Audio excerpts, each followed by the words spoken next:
kiek automobilis tarnauja ir kiek kainuoja jį eksploatuoti. Tai yra pats svarbiausias dalykas, kurį turite išsiaiškinti prieš pirkdami automobilį. Nes taip suprasit, ar jūs tarnausit automobiliui, ar jums automobilis tarnaus.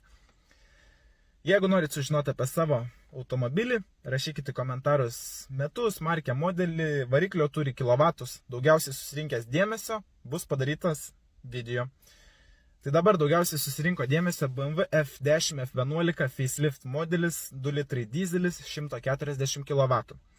Jis ėjo nuo 13 metų 10 mėnesio iki 17 metų.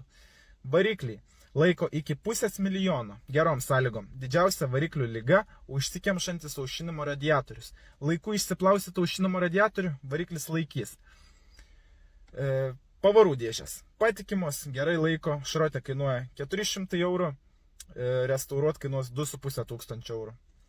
Retai kada genda būna ant 400, ant 500 tūkstančių. Gerom sąlygom, bet jeigu netinkamai prižiūrima, suges ir anksčiau. Grandinės sustiprintos jau, laiko 300-400 tūkstančių.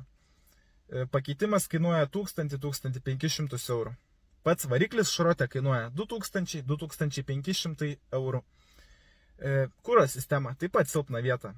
Jinai būna sugenda 180 tūkstančių, 280 tūkstančių. Tiesiog sėkmės jau reikalas čia iš tikrųjų yra.